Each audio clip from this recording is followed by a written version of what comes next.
Quality और consistent performance के लिए सिर्फ सिल्वर पंप्स एंड मोटर्स, नाम याद रखना। વિડીયો કોલમાં એક આખું સેટઅપ બતાવવામાં આવે, જેમ કે ઓસવાલના કેસમાં સુપ્રીમ કોર્ટનું સેટઅપ ઊભું કરી દેવામાં આવ્યું હતું। એ જ રીતે જો ઠગબાજે પોલીસ અધિકારી બનીને કોલ કર્યો હોય તો વિડીયો કોલમાં પોલીસ સ્ટેશન બતાવવામાં આવે, જેમાં ઠગબાજો પોલીસ યુનિફોર્મમાં જોવા મળતા હોય। જો કસ્ટમ ડિપાર્ટમેન્ટમાંથી કોલ કર્યો હોય તો એમની ઓફિસ બતાવવામાં આવે। આવું સેટઅપ જોઈને લોકોને વિશ્વાસ થઈ જાય કે તે ખરેખર કોઈ તપાસ એજન્સીના અધિકારીની સાથે વાતચીત કરી રહ્યો છે।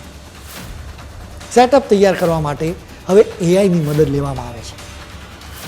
પીડિતને વિડીયો કોલમાં ખૂબ જ ડરાવવામાં આવે, જેના પછી પીડિતને કેમેરાની સામે જ રહેવાની ફરજ પાડવામાં આવે। એ દરમિયાન પીડિતને બીજા કોઈનો કોલ કરવાની પણ છૂટ આપવામાં આવતી નથી। એટલું જ નહીં, પીડિત તેની જગ્યાએથી ખસી પણ નથી શકતો। ઠગબાજો તેમની ધમકીભરી વાતોથી પીડિતને બંધક બનાવે છે। એના માટે જ એને એરેસ્ટ કહેવામાં આવે છે। વાતચીતની વચ્ચે વચ્ચે તેને જુદા જુદા દસ્તાવેજો અને ફોર્મ્સ બતાવવામાં આવે છે। એ ફોર્મ્સ ભરવાના નામે પીડિત પાસેથી વ્યક્તિગત માહિતી માંગવામાં આવે। એટલું જ નહીં, આ રીતે પીડિત પાસેથી તેના બેંક ખાતાની વિગતો, પાસવર્ડ, આધાર કાર્ડ અને પાન કાર્ડ સહિતની વિગતો લઈ લેવામાં આવે।